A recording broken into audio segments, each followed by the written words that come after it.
We have an anonymous patron who wants me to tell you that Rasenbrand Presents Last Heart Left is sponsored by the Drakengard speedrunning community. Last Heart Left is coming to you pre-recorded on January 25th, 2020. Getting tired of playing or speedrunning bad games such as Yick? Why not try Drakengard 1 or 3? You say, I can't play Drakengard 1 without being drunk and making poor life choices? Well, they have a category for that. Want to watch those runs? Check out Drunk Percent on the Drakengard1speedrun.com page. The games are mostly moderated by Mash and Rod1400, who will check out run submissions as soon as they can. Drakengard 1 and 3, available to be ran on PlayStation 2 or 3 respectively, either on actual console or emulator. Disclaimer, Drakengard 3, 60fps mod, for use on PS3 emulation still in discussion, to be accepted on the leaderboards. Do you have what it takes to beat all branches of Drakengard 3 in 6 hours, 33 minutes, and 47 seconds? If you're at all interested in supporting Last Heart Left, check out patreon.com/Rasenbrand and look at the details there. Thank you very much to the anonymous patron who is supporting us this month.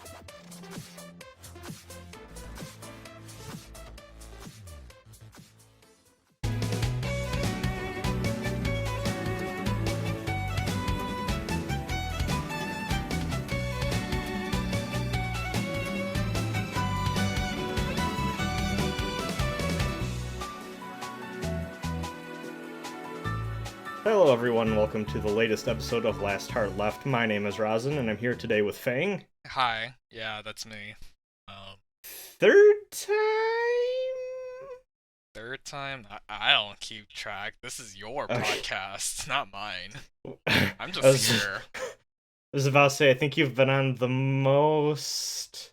I'm pretty sure you've been on the most so far. Hell yeah. Let's keep that record going. Damn, okay. I guess we'll be talking about fucking, I don't know, what are you playing these days? Shit, what am I playing these days? Yakuza 5. Get into Yakuza. Oh, okay. Okay, no, I got, it's gonna...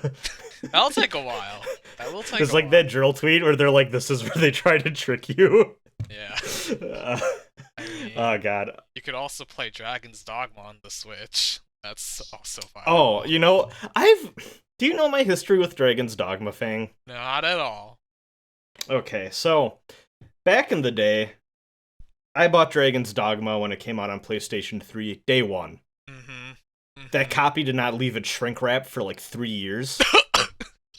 Okay. And by the time I plugged it in and started like actually playing, the Steam version came out, and I was like, yo, why the fuck would I have a decent laptop. I'm probably going to be better playing that than on PS3. So I was like, I'm going to get the Steam version. I think I launched it once. PlayStation 4 version comes out, and I'm like, yo! This is better than my laptop. Switch version comes out, same thing. I have bought this game like 4 times, and I have never played it. I'm pretty sure I bought every port of this game on day one with the like idea, like, yo, I'm going to play this. It's like the one biggest regret of my life, honestly. Like every single time I'm like, because I know I'll love that game.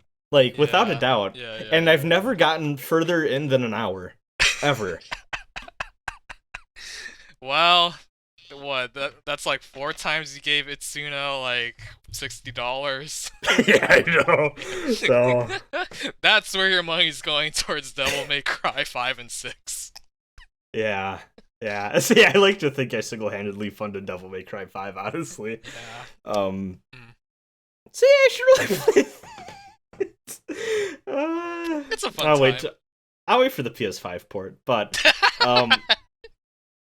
so we're here to talk about another RPG. Yeah, which that is so far only on Steam.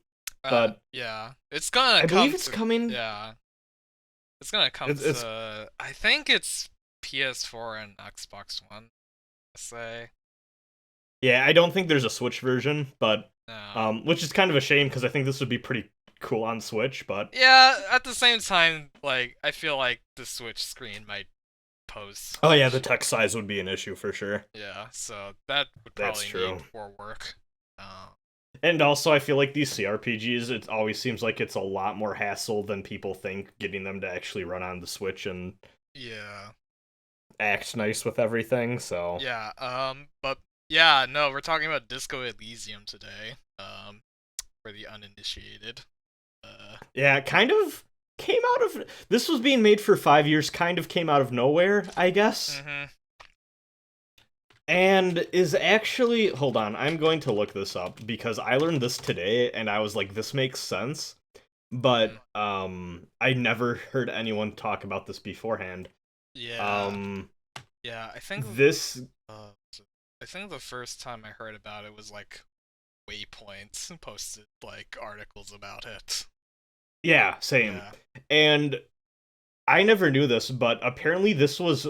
The main writer of this game is an Estonian novelist. Mm-hmm. Yeah. And he actually created the setting first as a tabletop RPG setting, just for, like, him and his friends to, like, do stuff in or whatever.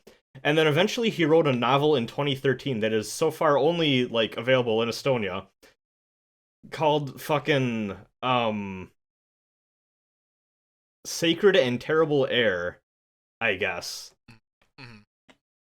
And apparently that's going to be translated and released later in the year in English. And it takes place like 21 years after the time period Disco Elysium is set in. Mm-hmm. So there's been some thought put into this world for a long while. Yeah. And you can feel it. You can definitely feel it, yeah. There's quite a bit of world building that's, frankly, like, I have a pretty poor memory when it comes to these sorts of things, so, like, I have the game open right now, just for reference, in case I need to go to... Okay. This actually makes me die a little on the inside, too. So, I'm the same article I used to find that info. It also says other inspirations included the game Planescape Torment, which I'm like, yeah, okay, I've played a fair bit of Planescape and I like that game and I see the influence there. And Kentucky Route Zero, which technically ended after this game came out. Yeah, like, the scale of time is just really weird when you think about that, yeah. Yeah. Well, I think we're seeing more and more with indie games like this and Kentucky Route Zero. It's like, these take some time to be made, and more and more, I think, especially in, like, computer role-playing game spheres and stuff like that, we're seeing more and more games that are based off of settings of really, like, weird niche stuff, like that Tides of Numenera game or whatever that came out a few years back was based off of some tabletop game that few people have played, and yeah, it's interesting. Yeah, no, at least for me, like, I've honestly not played a lot of CRPGs at all, so, like, I think Disco Elysium is honestly, like, my first real one that I've actually played a decent amount. Granted, I'm not very far into the game, but, yeah, no, like, it's definitely interesting as like a first timer experience to these sorts of games, because usually with like most other CRPGs, like, I feel almost a little intimidated by the amount of text. Like, don't get me wrong, I like reading, which actually, like, the designer of the game, like, there's a really great video about like the UX design of this game that's like really interesting, comparing it to like Twitter, but like, yeah, no, like, whenever I see paragraphs of text, I'm always a little hesitant, because I know, like, okay, I'm gonna have to like sit down for this for like a good solid couple hours, and I just don't have that time, so. Yeah, it's like, I think this is gonna be the second one I actually like.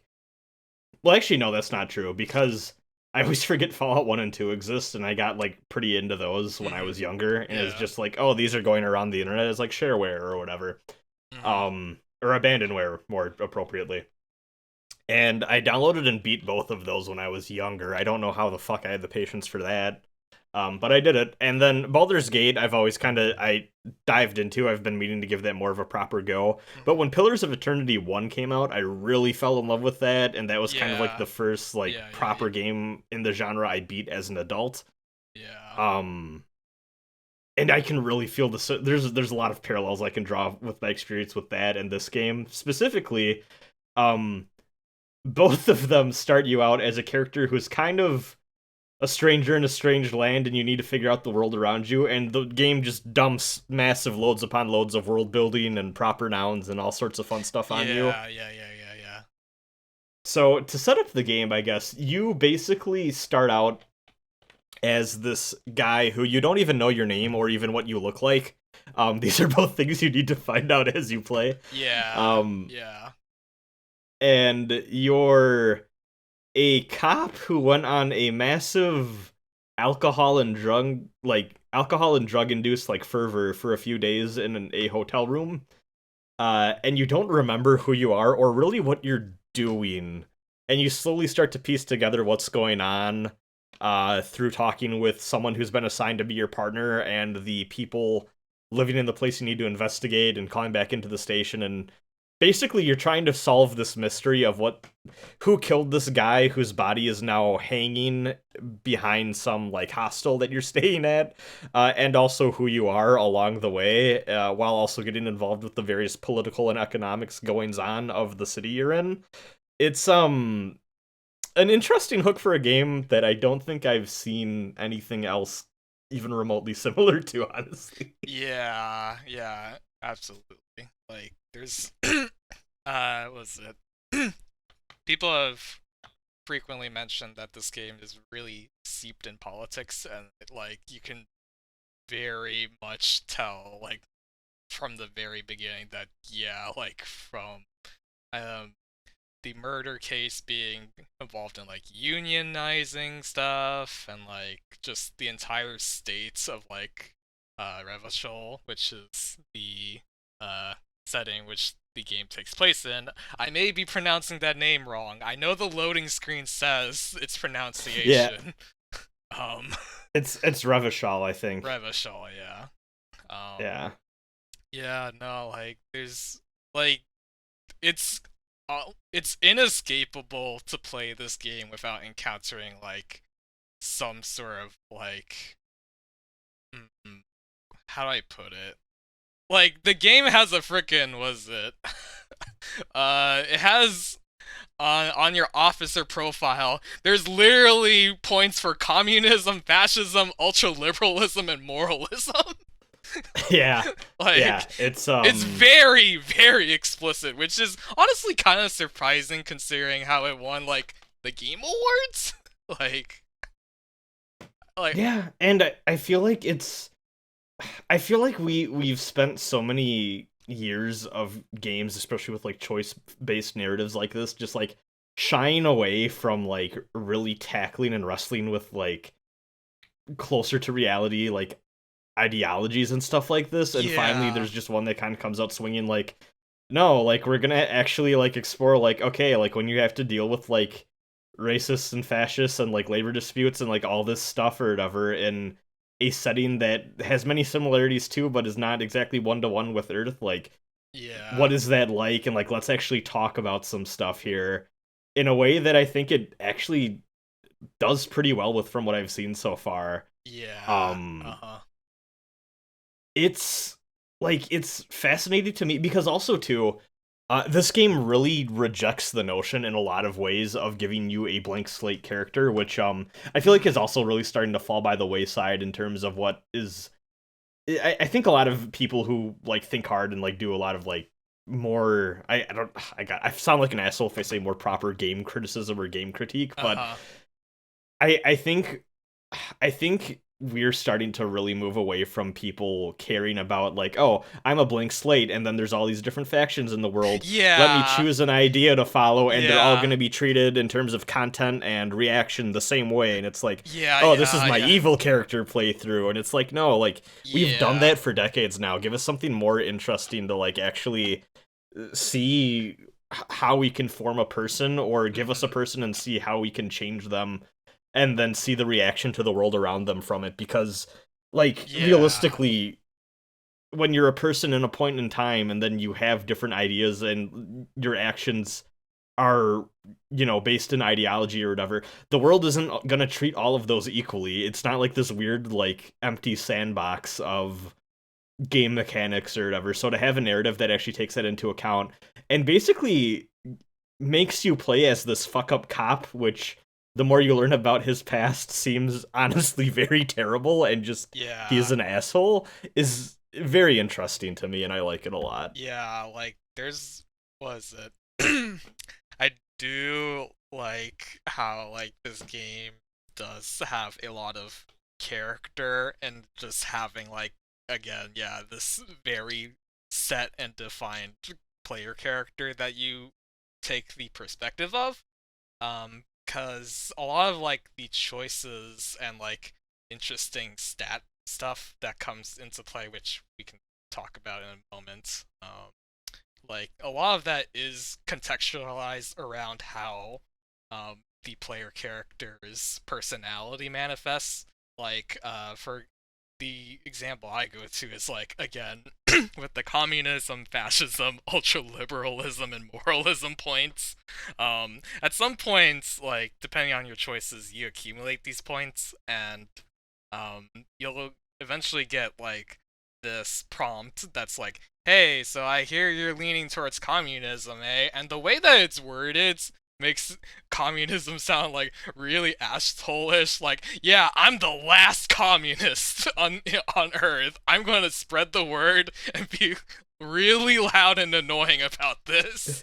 And it's like, Yeah. at first I was like, let me think about this. Maybe I'll hold off on this and see what else is there. But then I realized, like, no, like, no matter what, like, actual, like, choice you make in terms of who you side with, like, the main character is still at the end of the day kind of an asshole. So it's not like you can't really be like the perfect communist or something that's like objectively like good. Like he's still gonna be kind of a shit. So Yeah, it's your character is constantly fighting with himself. yeah. And it's yeah, we could talk about the skill system in a bit, but like I think the moment that's like the most defining moment I've had for this guy is I don't even how okay, actually we should say this game runs on like a day system. Yeah. What day are you on? I'm on the second day. Like I'm not Okay, not far. Yeah. I finished the third day. Okay. That's So it's fine if you want to talk further on. Like I don't care about spoilers. So okay, so on the third day, you know that like have you gone to the south of like the district you're in yet? And you like there's that bridge that's raised, and they're like, oh, it's not repaired yet or whatever. I've not gone over the bridge. I know the bridge is there.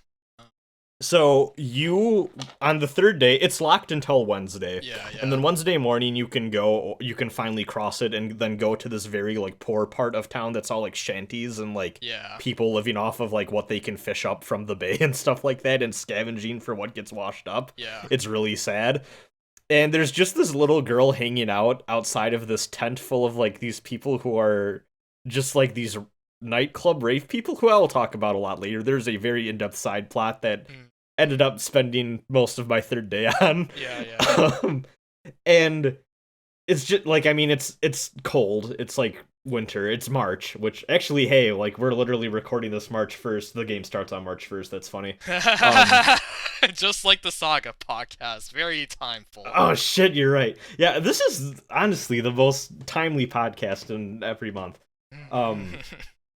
Sorry, this month is late, by the way, folks. This is technically February's podcast. I'm a busy person. I can't help myself. No, so you talk to this little girl, and one of the options is like, hey, it's cold out. You don't have a hat. It's snowing. What's the deal? And she was like, I don't need a hat. And then my character, I decided to like, you always get like a bunch of different options, and I think I was like keep pressing about the hat or whatever. And the next thing I know, my character is starting to like cry and scream at this little girl and call her an asshole for not wearing a hat. And then my partner is over to the side and he's just like, oh god, this is bad. And the little girl's just staring at you like, this is more than just the hat. There's something really bothering you, huh? And I was like, no! And then later, as soon as you finish that conversation, your partner pulls you aside and is like, you cannot act like this. You especially cannot act like this as a figure of authority in front of a child. This is embarrassing.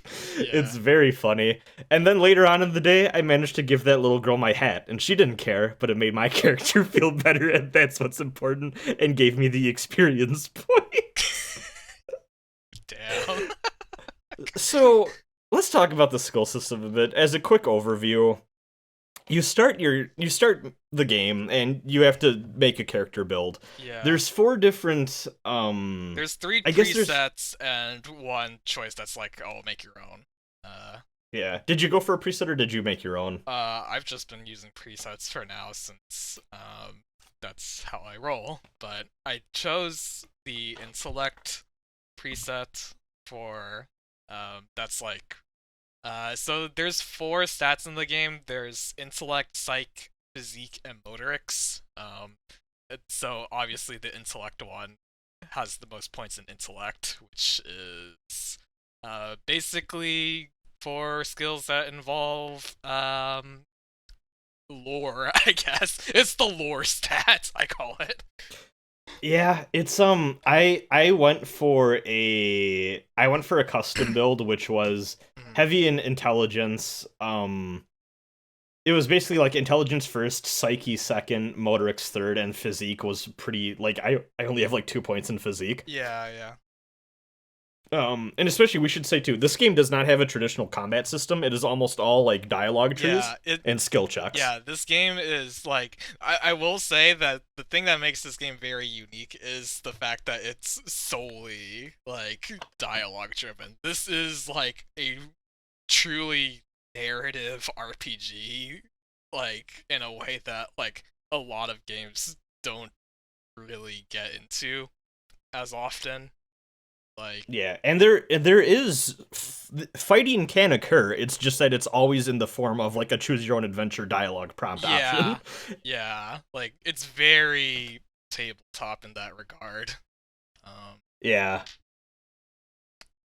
What did you choose as your signature skill?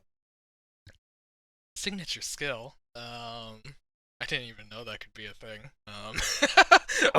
Maybe that's only for the custom build then. Yeah. But so for context, for every single stat, there is a pool of 6 different skills that pertain to that stat. So, for example, intellect has logic, encyclopedia, rhetoric, drama, conceptualization, and visual calculus. And so the one thing that this game does very interesting is that it characterizes each of these different skills. So when you pass or fail skill checks in dialogue, rather than a straight like system message saying like, oh, you passed or failed, like the skills are actually characterized as like voices in the main character's head telling you like, hey, it would be a good idea to do this or that based on like the check or something like that. So yeah, I don't know what the default signature skill is for the intellect build. I put mine into conceptualization, so yeah. Which has helped me with some weird shit, because this game gets surreal at some points, but... Yeah. I'm happy with my build so far, and also too, like, it's funny because my initial level ups were a lot of leveling up, like, physical endurance. Like, there's endurance, and then there's, like, pain resistance or something like that. Yeah. And I leveled those up a lot, so my character wasn't the most fragile. I should say, actually, because the very first time I played this game, I had the exact same build that I'm rolling with now. I didn't save, and also this game is very stingy with the auto-saving, which I'll probably talk about a little bit later. I always say that in these podcasts and then forget to bring up my points. I should start taking notes, but... Yeah. Basically, I started the game... your character needs to get all of his clothes, because he wakes up pretty much naked, off of, like, random shit from his hotel. I took a point of damage trying to get my tie off of... Yes, same. I turned on the lights, he took damage. I was like, ow, that hurt. Yes. Yeah, so you basically you have 2 different health bars. You have like physical endurance health and like morale health. And so my character took damage from like failing hard to like get his necktie down from a ceiling fan, and also from turning the light on and it's too bright and it hurt his eyes. Yeah. Like, okay. So then oh god, yeah. So then I didn't have, obviously I didn't have any items to heal. I'm in the starting area of the game. Mhm. And then I went downstairs to talk with the guy who owns the hostel, who's like the cafeteria manager, and he's like, "Hey, you need to pay up, like you owe me like $100 for like the damage you caused here." And one of the options is sneak away calmly before he notices or something like that. Yeah. And I had a very low percent chance of doing that, but I was like, fuck it, I'm gonna do it anyways. Yeah. And if you fail that check, your character can't help himself and decides to do a running backwards jump and then use both hands to flip the bird, and then you crash into the lady in the wheelchair in the corner. And I took another point of damage from that, and then as my character crashed into the lady in the corner in the wheelchair, he had a heart attack and died. And I had to restart the game because I didn't have a save yet. Damn. I didn't see that one. Oh. So I was like, this is a very interesting first 30 minutes I've had with the game in a while. Yeah, this game is very funny. Like, I will say. It is. Like, It's... God. it, Um... uh, yeah, no, like the intellect build definitely has like okay, so you have like two health pools. There's the physical health and the mental health, and the intellect build just has 1 point in each. So like you die to like anything. So Oh, God. like yes, there is like the light thing that I also experienced that like, oh, I'm on the brink of death. Let me just use my heal real quick. And actually was it so basically has been like an entire trouble for like the first day of investigation, cuz like you just can't do anything really too risky, or else you just like, and it's so funny because like you don't know when or where you're gonna get hurt both physically and mentally. So for example, was it at some point I picked up the ledger or the Yeah. and you get that from the trash, and there's a bit where if you investigate it, there's like a little latch inside of it that has like something that pertains to the main character's identity. And I basically rolled to check for like opening it up and having the courage to see what's inside. And so that happened, and then a long sequence of the main character passing out due to the harrowing memories that brought upon um, happened. And so he passed out. Your partner, good old Kim Kitsuragi, wakes you up and stuff like that. And then I was like, okay, that was a cool sequence. Let me go check the radio. And so I don't remember what option I chose when checking like the car outs, but I think it was just like turning on like the lights or like just checking out like the car, and and just randomly the game's like, man, you really shouldn't be doing this right now. You're a busy guy. What? Like what? Stop fooling around. And I took morale damage and died. Well, not died technically, but but basically if your morale goes to 0, like you quit being a cop. So basically yeah, so I had to start over from before I got the ledger. So I was like, all right, maybe I shouldn't look at that again. Did you go through the trash and get the ledger in the first day? Yeah, I did. I completely missed that until the second day. Yeah. My entire second day. Did you get the body down yet? I did. I actually shot it down. Okay, so I failed to. This is very funny. So basically, there's the body is hanging behind the hostel, and like the main quest of the game is like, okay, we need to figure out what's happening here. So you go behind the place, and there's just this little shithead gremlin child. Yes, good fucking Kuno and Kunoese. And he's just throwing rocks at the body Yeah. for fun. And then you talk to him and he calls you homophobic slurs, and he's just the worst child. He constantly makes fun of you because you're a cop. Yeah, your partner clearly doesn't like this kid. And is very uncomfortable.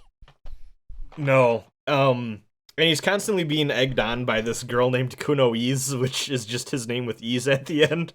From behind this fence. I bet these kids go around saying, like, Kunoise, these nuts, you know? Like... That would not surprise me. I finished what I'm pretty sure is their side quest. Like, right before I quit playing. Yeah. It goes places. Yeah, I can tell. So you need to get this body down, but before you even get the body down, you just need to look at the body. But before you can do that, you need to pass this check to make sure you can get by the body without vomiting. Yeah, and it's really hard, especially with like very hard. Especially with like an intellect build. Like, you have like 0 physique, so like I don't know how many times I did the check, but like it was at least 3 times. Like, at some point,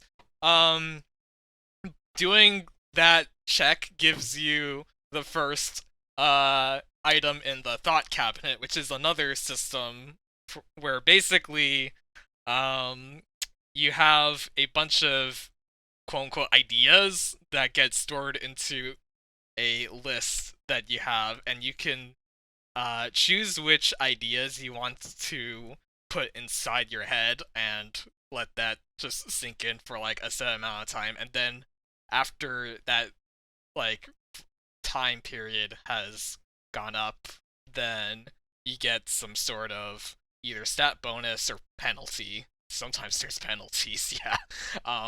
But basically, well, it's interesting because you get there's a set of penalties and bonuses you get while you're learning it, while you're in the process of internalizing the thought, and then after you have mastered the thought, there's a different set of penalties and bonuses. Yeah.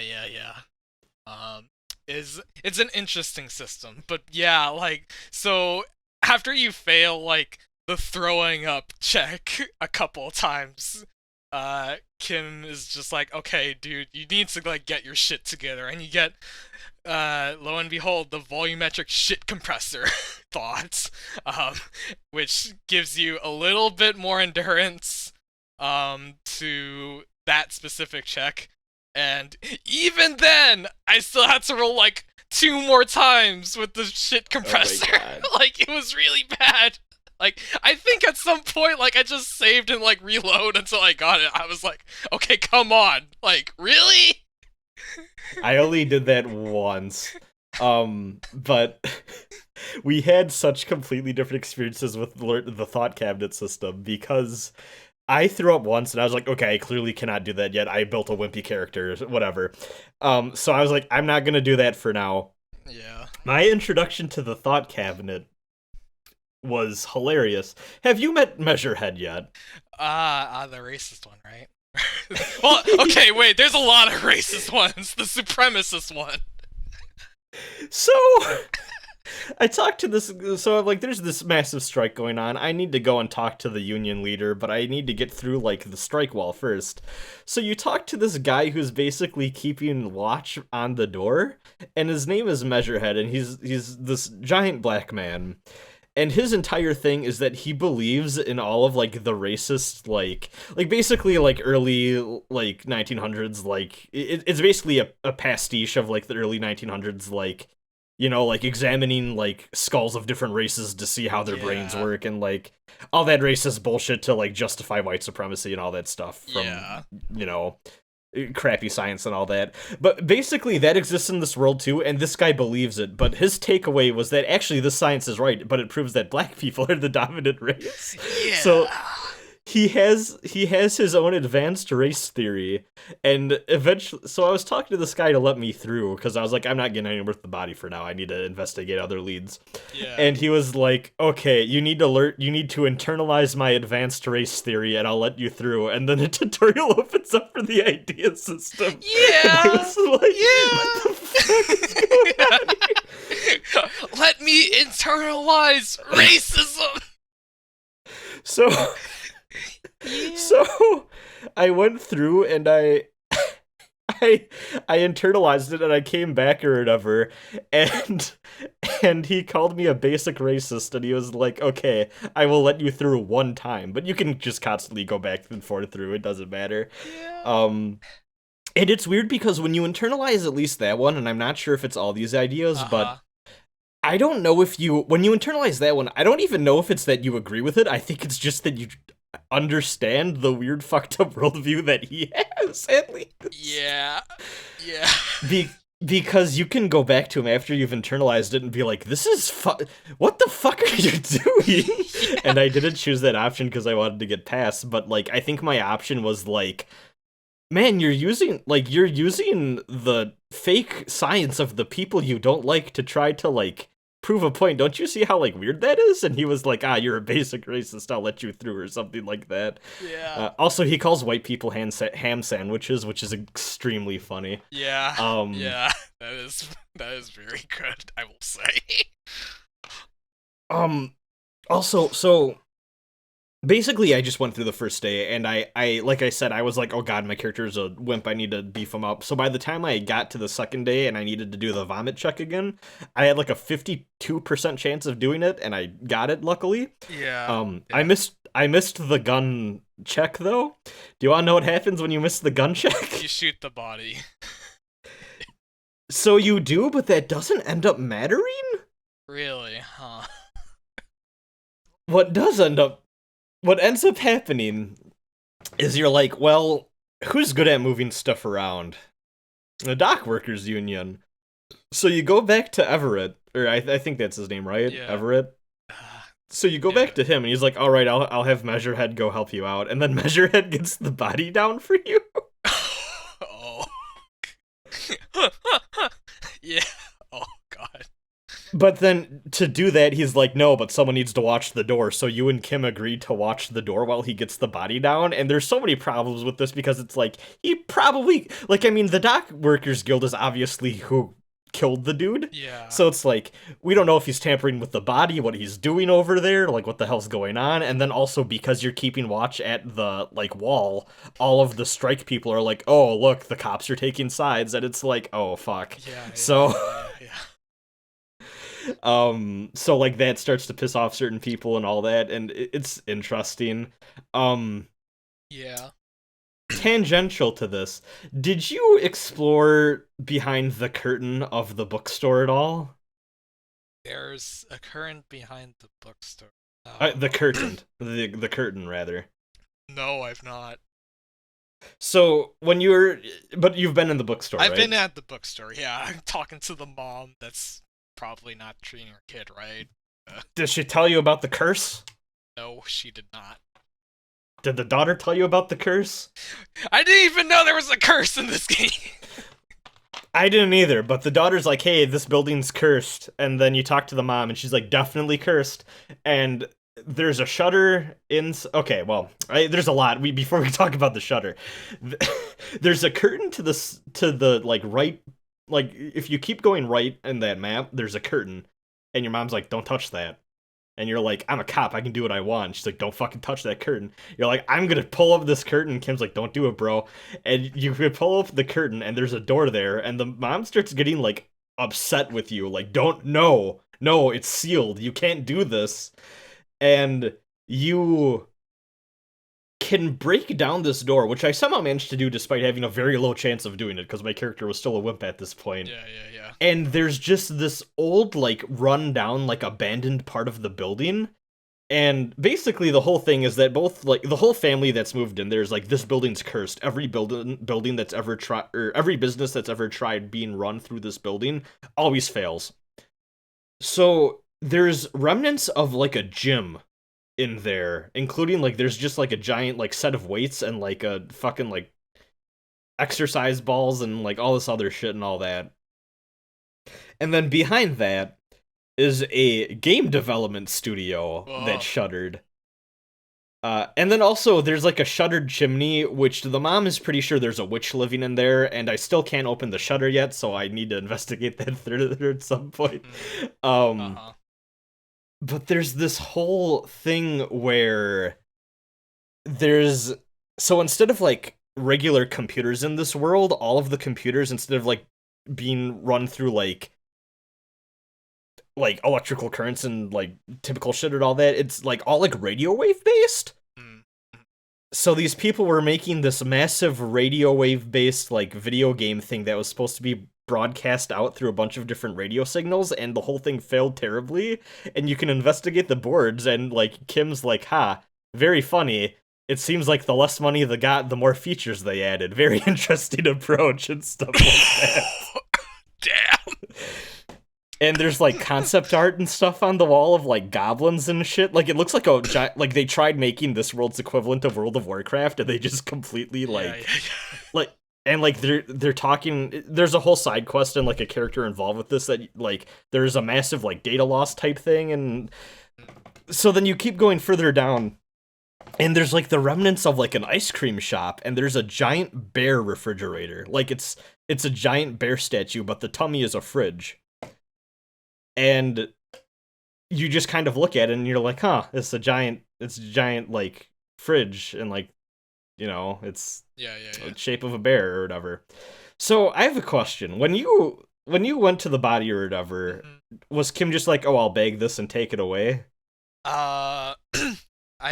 So there's a procedure to it of like, okay, like we need to call so and so to like pick up the body and stuff like that. And actually was the reason why I wanted the body was because when you're examining it, like you can see your character notices like, ooh, those boots that the corpse is wearing sells for quite a bit. So I was determined to like get those boots. So just for full disclosure, I am completely a save scummer. Like if there's something that I want to achieve in the game, I will roll for it, even if it's like this game is fun with failures otherwise, like don't get me wrong, but like when there's something on my mind, I'm like, I need that.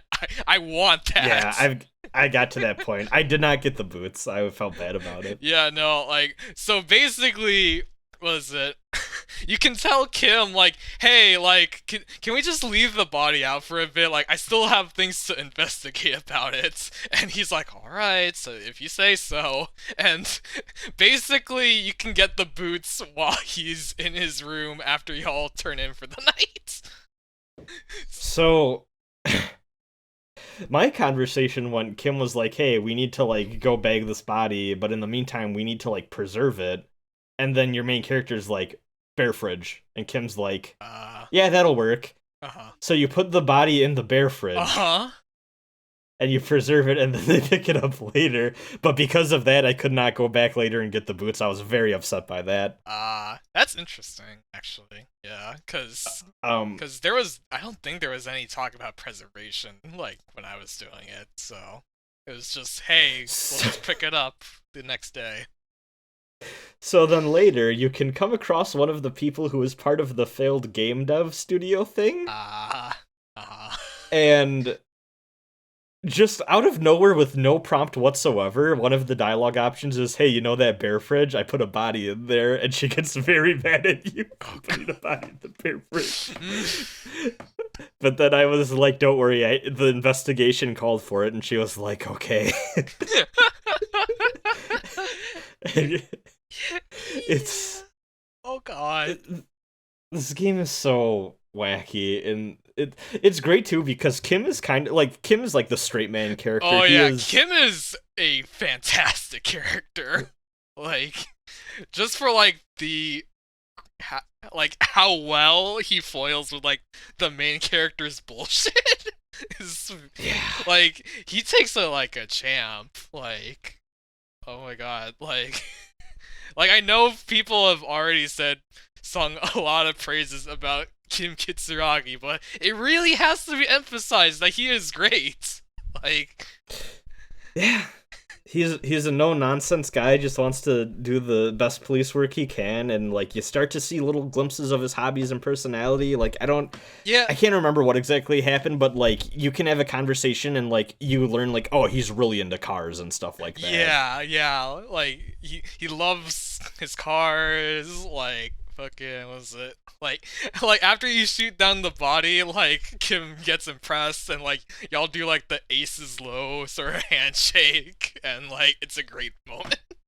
like like what I like about him is like he's very calm, serious, and professional like when needed, but he's also like again kind of quirky when you get down to it sometimes. Like he'll chuckle sometimes when you do like some dumb bullshit, uh like I don't know, like it's just like I feel like in like the hands of like a less talented writing like uh Kim would just be a straight man, but there's little glimpses of like, yeah, as you say, like his hobbies and stuff that really make him stand out, and like he's just very patient. Like he Yeah. puts up with a lot.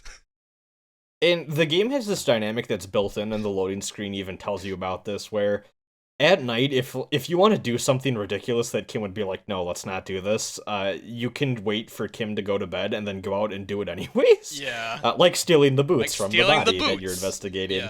Yeah, But there's other things that like feel like maybe he should say something, but he's just like, really, man, come on. Like, yeah, there's a wall that you can like get a paintbrush and fuel and just write some dumb graffiti on the wall. And yeah. I thought he would stop me, and it was something I'd have to do at night. And he's just like, You done with your little art project yet? We got a murder to investigate." Yeah. And I'm so happy he doesn't stop you from doing this. Yeah, like, yeah, like, oh, was it like, as long as it doesn't interfere too much of like directly to the investigation, he's like, okay, fine, whatever, just have your fun, like, just get back on track when you're done. Like, it's great. Yeah, it's there's this game just does so much well with the characters and the mechanics and stuff like that. I really love how this game handles the economy, where you're basically scavenging as best you can to buy stuff, and Yeah, most of the stuff you buy is like dumb paperback like schlock novels or like yeah. weird novels about the paranormal. Yeah, yo, like one thing I really want is to buy at the bookshop there's like a tabletop RPG that you can buy. I really want to buy that and play that with Kim if possible. That sounds like a really good time. Yeah, I was wondering about that, but because like I only really checked out all that stuff on like I think it was towards the end of the first day where I had some cash to spare or whatever. Yeah. Yeah. And I didn't have enough for the board game, and I just haven't gone back yet, but I could afford it now. I found a place to stay that doesn't cost money finally in the game. It's over the bridge, right? Yeah. Yeah. There's basically a lady who's like, I'll let you sleep in my nasty shack cabin with the mattress in it for free. Yeah. And Kim's like, I'm gonna keep staying at the hostel if it's fine. Yeah. Oh man. Yeah. Yeah. Like to be fair though, like the main character's room is pretty trashed up, so probably no Yeah. difference. Did were you able to pay for the damages? Yes, I did it by talking with the rich lady. Oh, Yeah, same. That's what I did too. yeah. And she's just like, yeah, here's some money. Yeah. Thank you. I really appreciate it. Oh, did you talk to the woman in the wheelchair in the hostel at all? Yeah. Yeah, good old Lena. Did she give you the reality side quest? I don't remember. Do I have the reality side quest? There's Find Morel the cryptozoologist. I don't think that's what you're talking about though, is it? No, no. I also need to find the cryptozoologist, and I'm curious where that one goes. Yeah.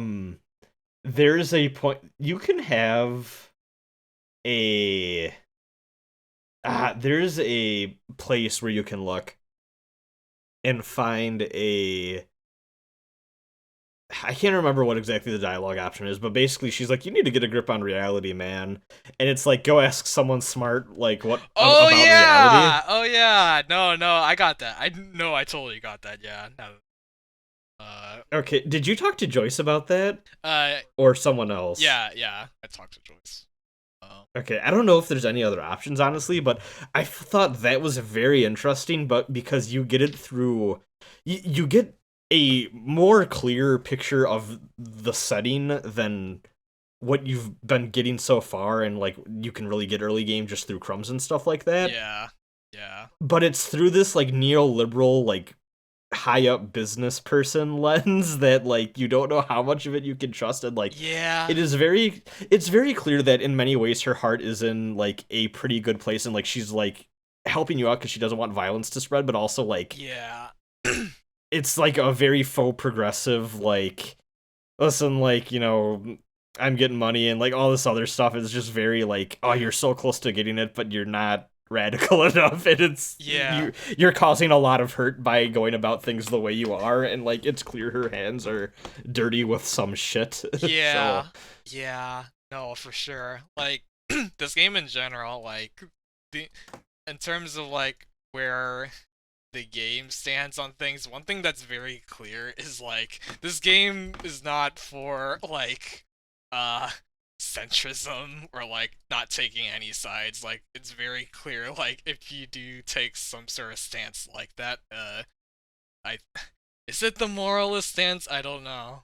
I think the moralist stance is supposed to be like the centrist stand-in. Yeah, like it's very clear like those sorts of like oh, I don't feel any clear way about this, which in this game there's a lot of like dialogue prompts where it's very obvious that like this is the dialogue choice where you make a stance on this issue towards whichever um alignment you face. And if you like every time you pick the option that's like, I don't know how I feel about this. I got no opinions. Like the game really calls you on it. Yeah, it's very funny. The it's interesting too. So like part of the idea behind the setting as you get into it, and I guess this is spoiler. I don't know. We've been kind of talking spoilers already, but this Yeah. is all like early stuff or whatever. Yeah. Um, there was basically so Revachol is what everyone keeps calling the capital of the world, whatever the fuck that's supposed to mean. Yeah. And it has this long history of like there's a monarchy, the monarchy was corrupt, and then kind of gave way, and then there's like basically a failed communist revolution that got stopped by a coalition of foreign powers called the Coalition. Um, and they're like kind of led by this group called the Moral Intern, which they support moralism, which is basically this idea of like, oh, let's not rock the boat, like status Yeah. quo is God sort of thing. Yeah. And they basically snuff out the revolution, kill the vast majority of the communists. Which also leads this interesting dynamic, and kind of I think kind of talks about what you're talking about when like your character's like, hey, I think I want to be the communist. Your character's like, I'm the last communist in the fucking world. Yeah. It's like what you kind of get introduced to is this idea that like all of the old people remember the failure of the revolution and are like, oh, communism is either a bad thing depending on how fascist they are, or Yeah. they're like, oh, we tried it and it didn't work, let's not try again. And like all the people that are like super for it are the people who are way younger, Yeah. or like Yeah. scholars and stuff like that, that are like, hey, like they have a bigger picture and are like, we should try this out again. Yeah. um and it does a lot with that too. That's super interesting. Like, did you look at that statue of the exploding horse at all? Yes, I did. I love that, and that was the most convincing, like, wow, these people spend a lot of time on leftist Twitter, Yeah. like, thing I've experienced from this game. Basically, there's a statue in the center of town that is a, like, broken apart, man on a horse, and, like, it's being held together by, like, these wires, and it looks like it's this very abstract, like, statue of a horseman just, like, falling apart. And what you learn is that originally there was a statue there like that was just the traditional person riding a horse, and it was supposed to be a statue of this rich, basically it sounds like this rich young king who was just a massive asshole, was addicted to cocaine. Yeah. And he claimed that he was like, oh, I need cocaine because it makes me a better ruler, but he was actually just a coke addict. And was just terrible, frivolous spender, it ruined the kingdom's economy. And when the revolution happened, it blew up because of artillery fire. And then afterwards, some university students, as part of an art exhibit, were like, wouldn't it be this cool, ironic art piece if we, like, made if we brought that back to the poorest part of the district and had this exploding statue thing? And it was like, none of the actual people in the community thought it was funny. It was just a very painful, cruel reminder of the failed revolution and the like all the pain that came beforehand, and like what was meant as the sick dunk by like these neoliberal students was actually just like this massive fuck you in the face of the actual community of poor working class people. And I was like, oh, this game gets it. I love it so much. Yeah, this game is very relevant. Like, especially like there's so many rabbit holes like that to go down. Like, oh god, like I don't like this game. I feel like this game really is indicative of our times, sort of just like all of everything going on around us, honestly. Like, it's like, especially too, like, oh my god, like, okay, slight tangent. Recently, was it back at my old university that I attended? There is currently the cola strike going on. Good old UCSC. For context, basically, this has been boiling for a couple of years now, but basically, in the Santa Cruz area, the living cost of Santa Cruz is very high, and so, and the state of California, the University of California, I should say, has basically the same pay across all universities for like grad students.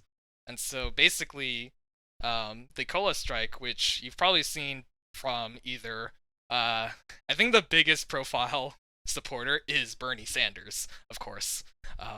Yeah, you might have seen it. But basically the cola strike is grad students from UCSC striking for a higher living wage because it's really expensive to live in Santa Cruz and attend the university. So I just think it, like, stuff like that, and like the labor stuff that this game talks about, and even things like other games like Night in the Woods and stuff like that, there's a lot of like labor is definitely on our minds, I think. Yeah, and I love how also too, like, it doesn't make things like, it would be very clear for this game to take those ideas and then make them very like clear cut, like almost as if a good versus evil, but then like it really takes the time to give all of these different like it really spends the time to like really look at the different people supporting these factions and then go into like the pros and cons and like really delve into like character study wise what all these people are motivated by. Like fucking Measurehead is supporting the labor union, and you're like, wait, why are you with these people? You're like super fascist. And he was like, that's because the two people in front of this union, they're some of the good white people. And it's like, wait, what? You're one of the good ones. And it's just the most confusing, like, baffling, like, contradictory thing. But, like, people are contradictions, like, at their core, like, a lot. You know, and then also, too, like, you can speak later with another character who is, like, a black monarchist or whatever, who, like, it's very clear that the monarchy was pretty shitty towards non-white people, but he was like, no, like, we had more order and stuff back then, and, like, the revolution failed, and look where it got us. Now we're ruled over by this coalition of foreign powers, and we don't have a national identity, and that was important to me, and all this other stuff, and, like, it's obvious he's, like, a shitty, like, monarchist dude who, like, has a lot of really crappy ideas about the world, but it's interesting how like it's not so black and white, and then also too like even it is thoughtful about a lot of stuff. Like, Yeah. um, did you talk to the racist lorry driver, who I think literal his only name is racist lorry driver? Yes. Yes, I have. So the game just gives you a basic rundown of like the phrase "welcome to" what's the name of it Welcome again? to Revachol. Welcome to Revachol, and basically that's a shitty thing that white people say to anyone who's non-white as like a like, oh, you're not from around here or you don't Yeah. belong. Like, it is this racist dog whistle of, oh, you're visiting, like you don't belong here sort of thing. Yeah, And your partner calls that out and he's like, oh, fuck you, like yeah. I've been here longer than, like, probably longer than you have. Like, I have so much family history going back here. And then the dude, of course, deflects with, "Oh, I was just saying, welcome to the district," or Yeah, like it's this isn't offensive. I don't know what you're talking about. Yeah.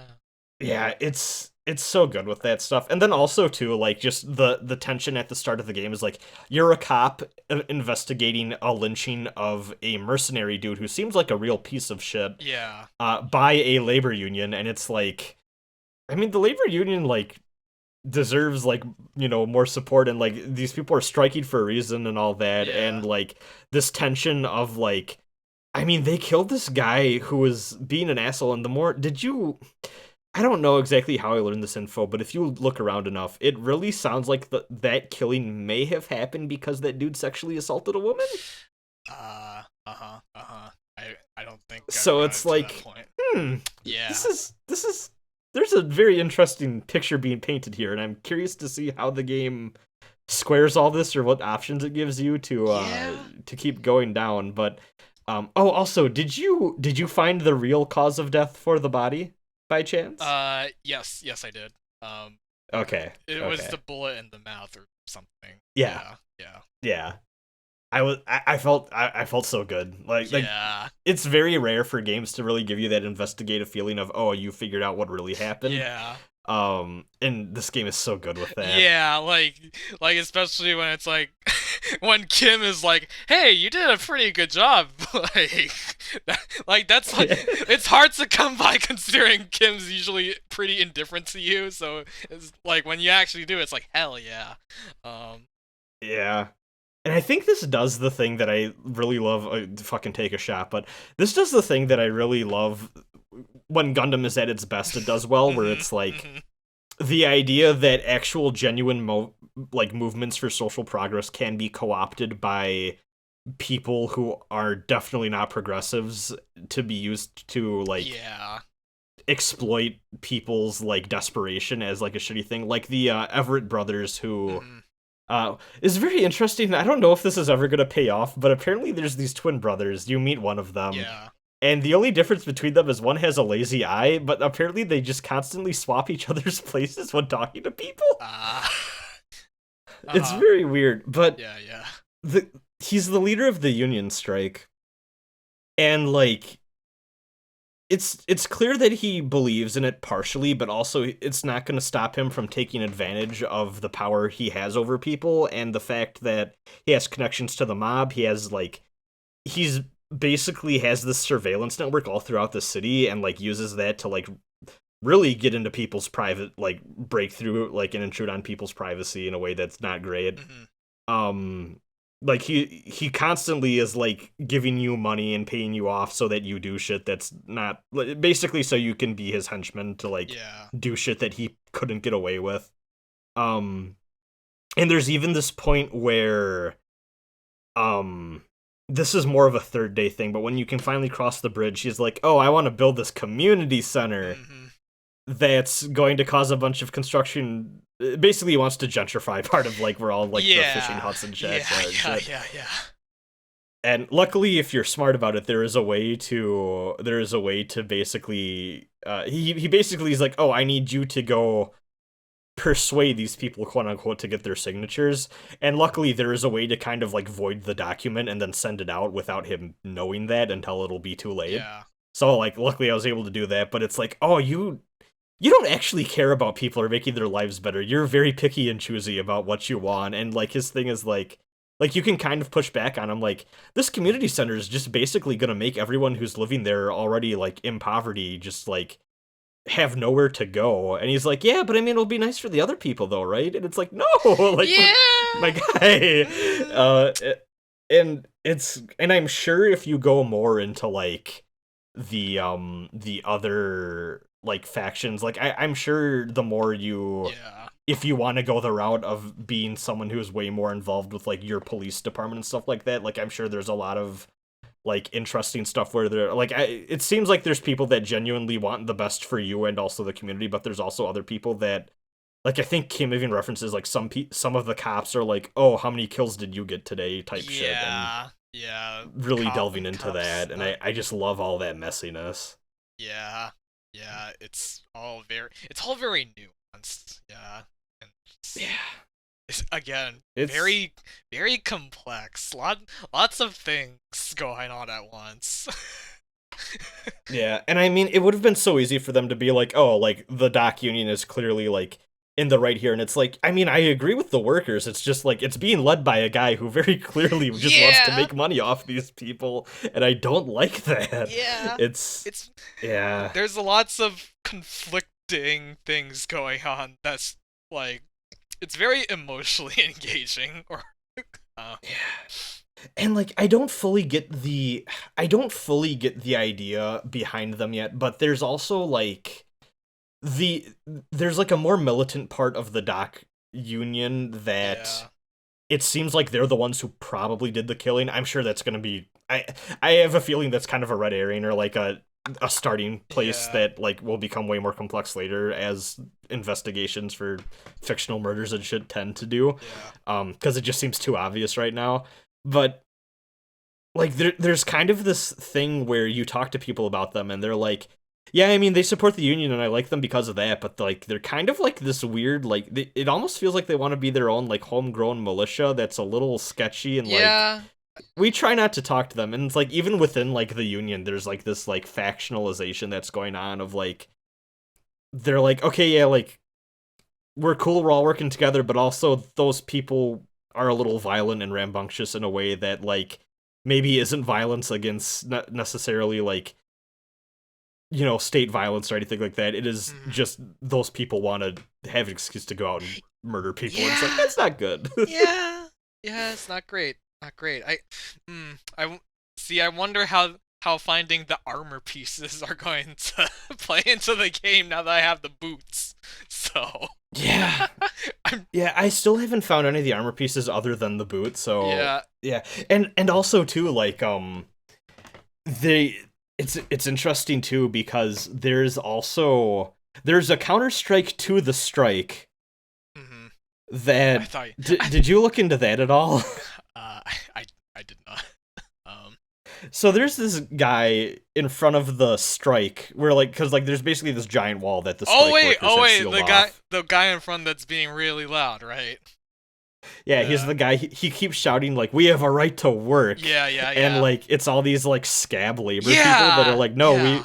we want to go in and get paid," and it's just the most like pathetic thing. And then you learn that the guy who keeps screaming that stuff, he's not actually even a worker there. He's a mercenary that was hired to like Yeah. fight back against the union by the company. It is the sketchiest fucking thing. Yeah. It's oh god. Yeah, it gets messy. Yeah. No. And you can call him out on that, and he basically tells you to fuck off, or he's gonna Yeah. like Yeah. kill you. Like he kind of It's just very ignores funny. you. Yeah. Like oh god. Yeah. It's yeah, this game is something. Yeah. It really is. God. Yeah. No. Like uh. Yeah. I wish I had more to say, but like, man, like, there's just so much going on. Like, I Yeah, I'm curious to see how like the scale of this game as it goes yeah, because like I had the impression that the game would be bigger in terms of game world same. scope, but it's actually in terms of like the playing area, like it's fairly small actually. It's like it's literally like a city district, and Yeah. like it gets gradually a little bigger as you go on, and like are able to go through places you couldn't formerly go through and stuff like that. But it feels like you're walking around a city, and it's interesting because as like where the plot's going now, it seems like the idea is that like okay, so like you're here to investigate this murder and what happened, but as you start to talk to people involved on like all sorts of different, I was about to say both sides of the issue, but like it's complex because it's Yeah. like there are many sides because you're basically a cop that just wants to be like, okay, we need to solve the murder because that's what cops do. Yeah. And then there's like the shipping district people that are like, hey, that was a mercenary we hired who got murdered. We want you to figure that out. And then Yeah. there's the dock union people that are like, well, yeah, like obviously someone from the dock union did it, but like it wasn't undeserved. And like Yeah. it basically, as you start to investigate more and more, what you learn is this idea is that, well, because there was this killing, there's going to be a retaliation from the corporations and the mercenaries they hire, and that's going to possibly escalate into a giant battle, and I'm curious to see if any of that will happen. Yeah. Because it seems to be like, oh, this is like the assassination that started off World War One type deal. Like this might be the inciting incident that leads to something way bigger, and I'm curious to see if the game plays with that at all, or if like avoiding that is the whole point of the thing. Yeah.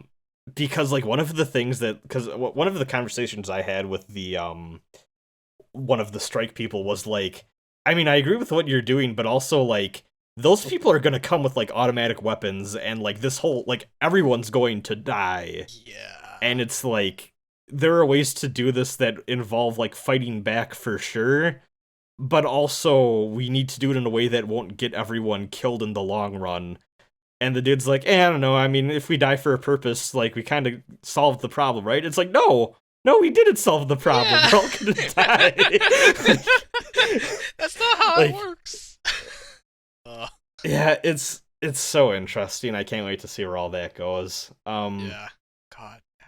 Have you even found the map yet? I'm just curious, because No! Okay. I don't know where the fuck the map is. I want to know where the map is. Yeah, I'm like, I'm just looking at my inventory right now. I'm just like, man, never found the map. No, and I hope that opens up fast travel, because I'm actually starting to get to a point where it's like, okay, side quests want me to go completely from one end of the game world so far to the other, and it's starting to get a little annoying to walk there. Yeah. Luckily, time doesn't pass when you're walking around, it only passes when you are engaging in dialogue options. Yeah, which is yeah, nice. thank God for that. Like, yeah. Because it's clear that, like, moving around isn't part, or at least isn't, like, part of that, like, time game loop, so... No, and it feels really immersive because, like, you know, you'll spend like 5 to 10 minutes talking to someone, and for your deeper conversations, you'll maybe spend like 30 and stuff like that. Yeah. And because you're just walking around this like city, essentially like a city block and like the area around it, Yeah. it feels a lot like, oh, hey, like this is actual a pretty real progression of the time and how long all of this would take and all that. Yeah. It's very immersive in that way, and Yeah. You can save scum this pretty easy too, and I find as the days go by, the time management's becoming more interesting just because I have so much shit to do. But it was like the only time I really save scum to check was I needed to get something out of a box with a like not the like the like crowbar you get, but there's like another like opening device thing you get from someone later, and here's a little tip actually, so you can. Basically, like, you could do drugs of various types, and it'll give you, like, an hour-long stat bonus, like, in-game time. Yeah.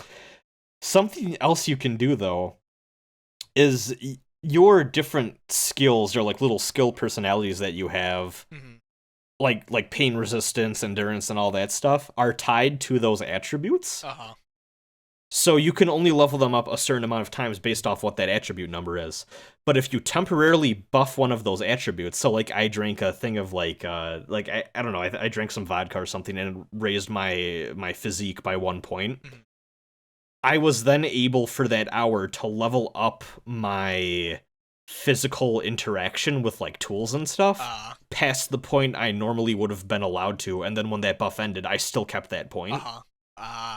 I see. So you can kind of break the gap of your traditional limits in that way by like smoking or doing a bunch of other stuff, which is cool. Yeah.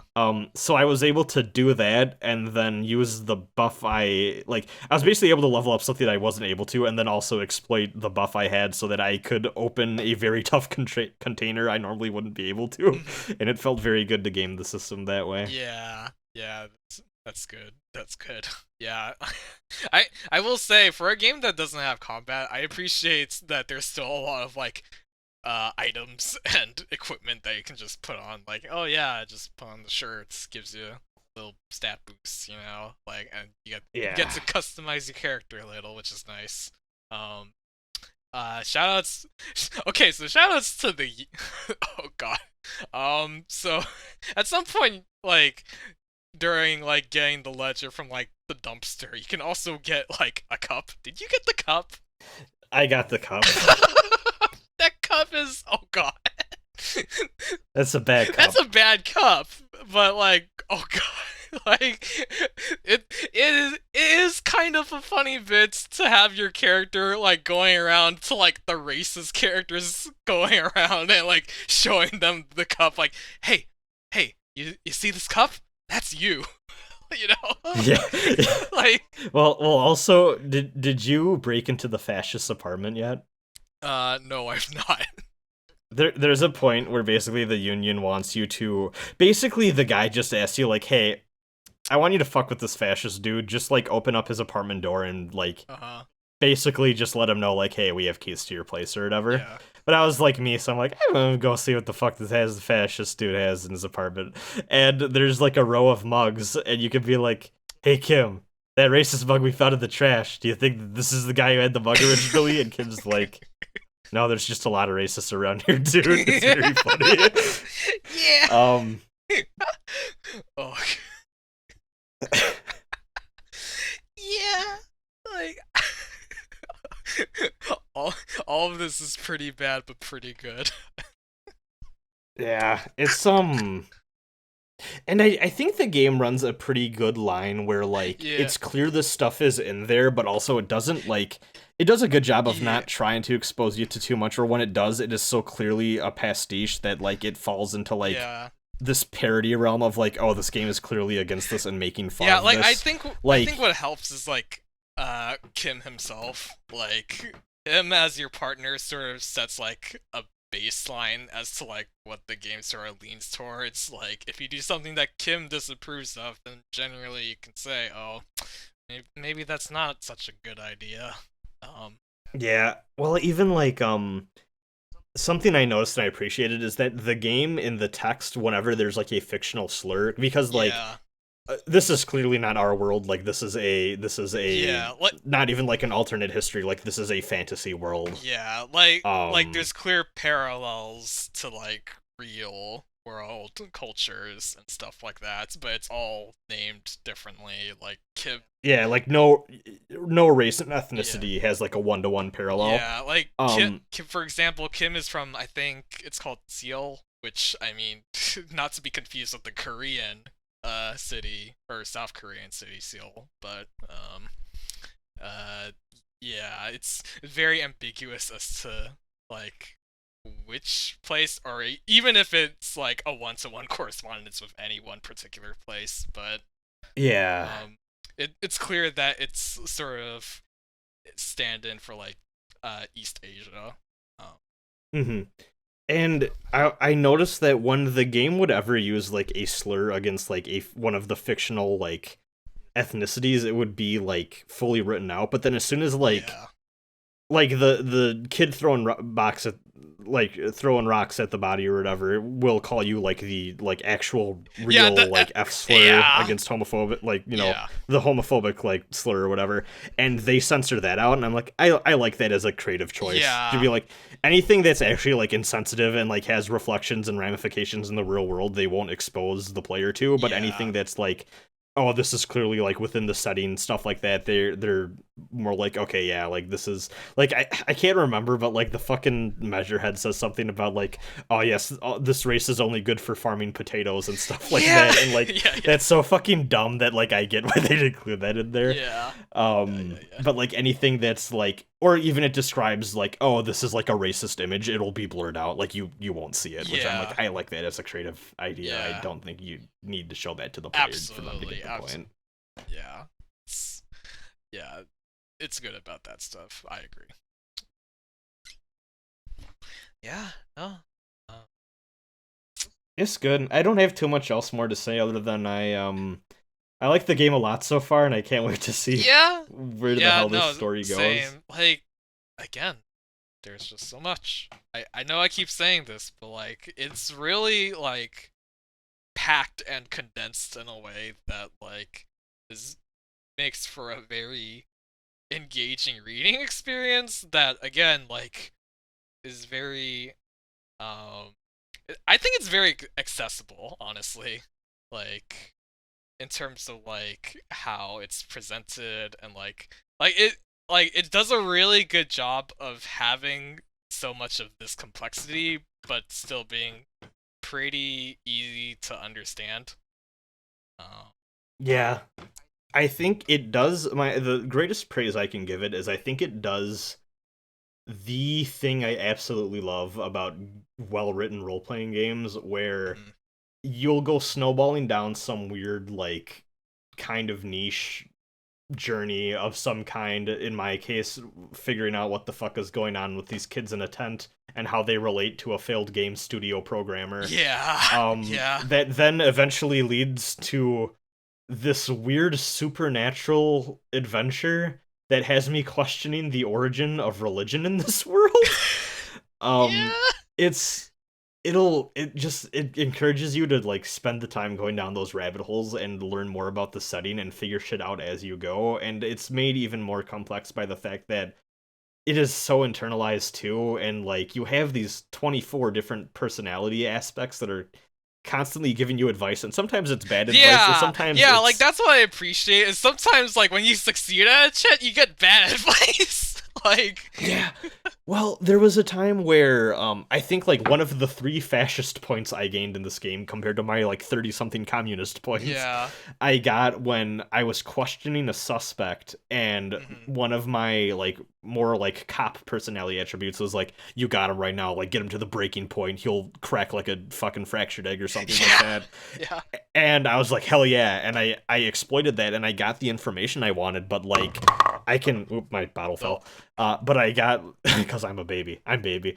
But damn, no, like I could tell I got the information I want, but like I think I kind of like it was a very clear overstepping of my cop boundaries, and I was yeah, being a shitty fascist cop dude in that moment and exploiting my authority I have over citizens, yeah, and I can tell that dude does not like me as much as he did before we started talking, and I'm curious to see, because there's other side quests involving like the lorry drivers that I probably need to talk to him through, and I don't think he's going to be enthusiastic about talking to me again. So yeah, yeah, it's good. yeah. I hope that I am very curious to see whatever the fuck this studio does next. Uh, Um, I know they said what they were working on X somewhere in an interview, but like I think they wanted was it the writer wanted to take this system and put it more into like combat scenarios, because as we mentioned, like there's not a lot of combats in this game, even if it's in yeah, dialogue. So I think that's one thing they wanted to expand on. So that would be fun. That would be good. Um, I really want to do a playthrough where you just knock Mushroomhead the fuck out and see what happens. oh, yo, it's great. It's great. Like the first time I failed it, and you just get like he basically you try to punch Measurehead and he just catches your punch and twists your arm and you basically had to like succumb to him and say like, "Oh, I am the lesser race," you know. Um and okay, so if you failed that twice, then you take morale damage. The first time is like it's fine if you admit to it, but the second time is like, oh, you start taking actual damage. But like if you failed that first check, then you can go talk to the loud guy down at the bottom of the stairs. Like, hey, so how can I beat Measurehead, you know? And like, I think he tells you like, oh, go try fail again and see, you know. So I think I got something to like just heal up my morale and just did that again. And so if you go back to him, he tells you something. I forget what he tells you, but like then you get like a little bit of insight as to how to knock the fuck this guy out. So Yeah. if you try it again and succeed, then your character does a fucking like spin kick and kicks him in the head, and he just knocks him out immediately.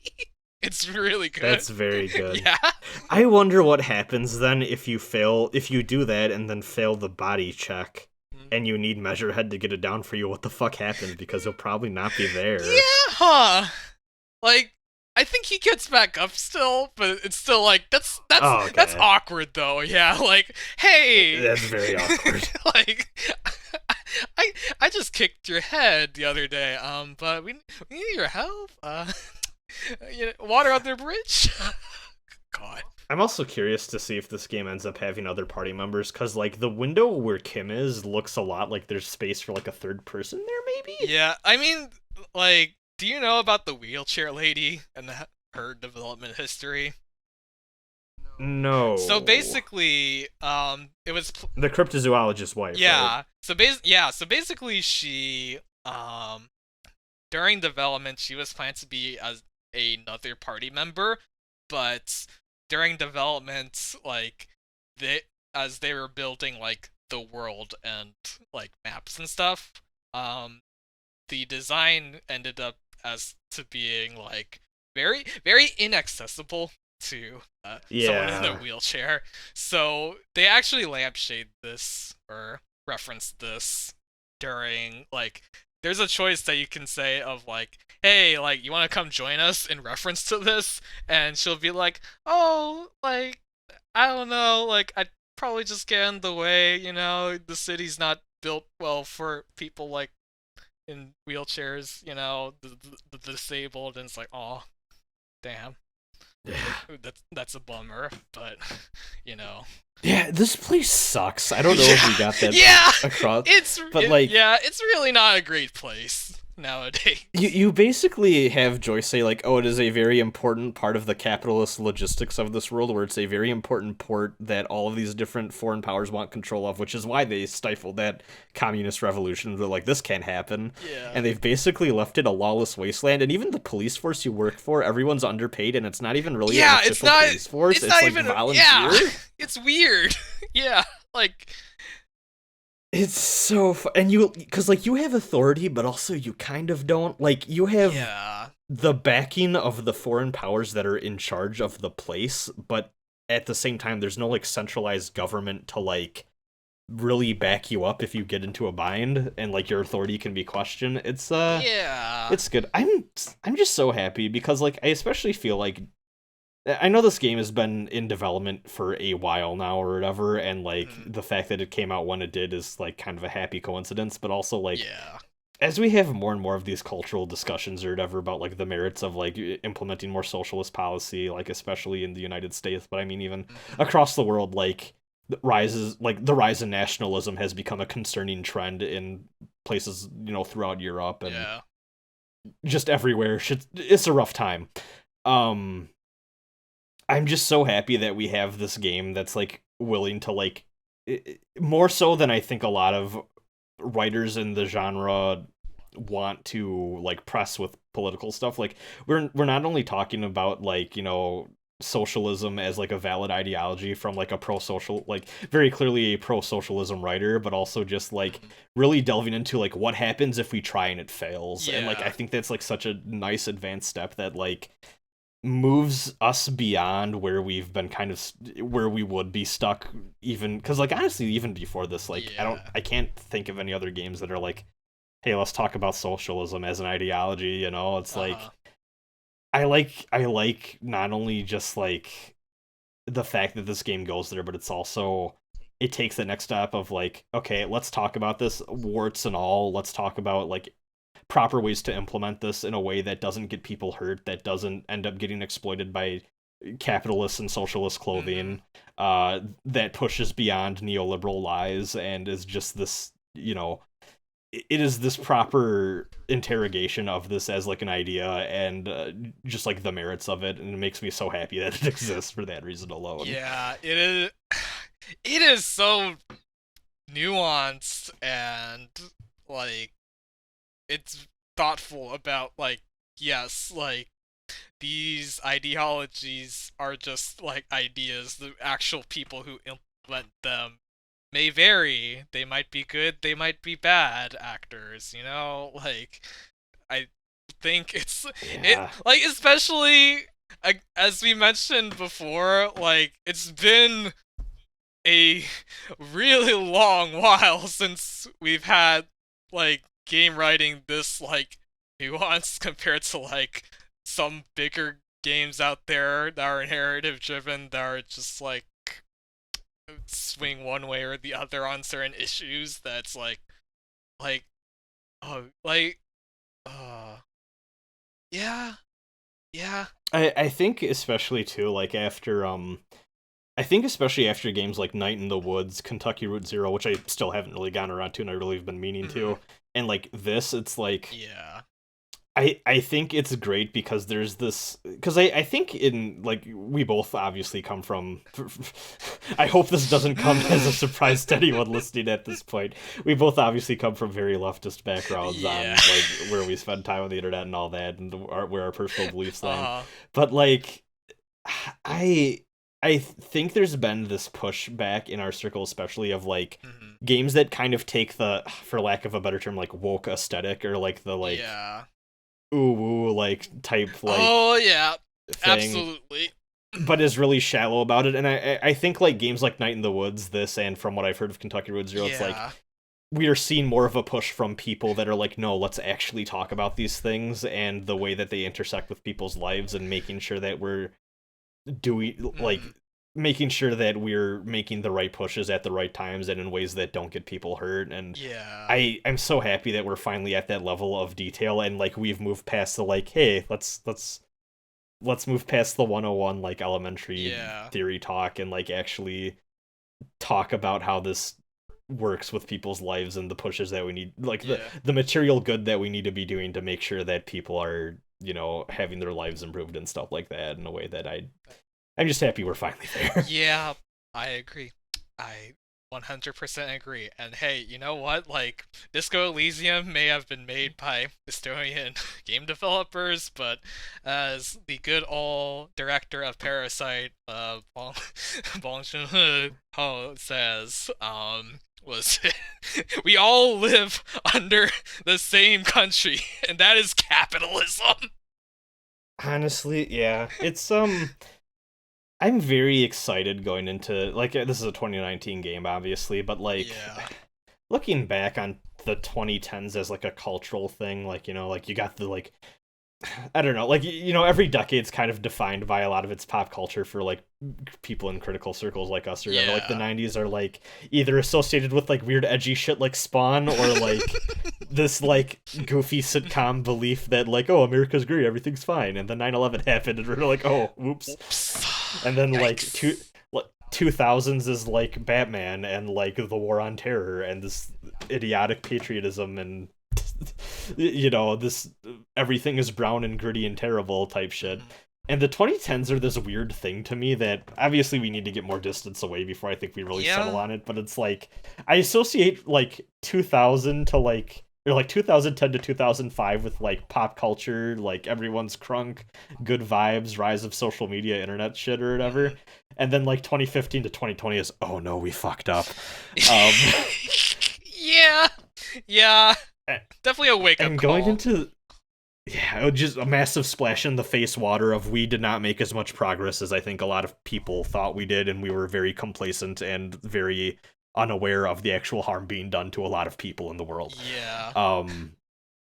And I think the 2020s going into it, it is so interesting to me, just on all fronts of like both from video games to like literature that's popular right now to just I mean what's being discussed in politics to even film. Obviously, Parasite is the film to talk about right now. It's like Yeah. just this massive, massive fucking backlash against like the capitalist reality we live in. And Yeah. it's so clear that people are so fucking fed up, and like even people that maybe don't have as much like I think like we're seeing more and more even the people who maybe aren't as like socially in tune as we are in terms of like intersectionality and like really making sure, being anti-racism and stuff like that. I think we're even starting to see people who are like from different sides of the political aisle as us being like, Yeah. man, my life sucks and it's because of capitalism. Like we are definitely seeing a lot of, I think, universal quote unquote truths being questioned by people. Mhm.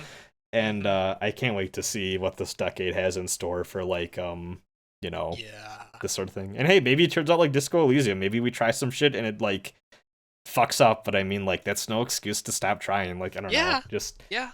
we always got to demand better. And like I think the one thing I will praise this game to high hell for is I think it gets that is it's like you're not gonna knock shit out on the first try, but just like the idea that the world's a shitty place and that there are things worth fighting for, and like there's always a way to, try to make the best out of a situation, whether that's like helping things on a very small personal scale or like trying to convince people with way more power than you, like, hey, like this is my situation, this is how I see the world, and we got to do something to make it so that people can fucking eat and feed their kids and have places to live that aren't shacks. Yeah, and I definitely think it's rough out there. Yeah.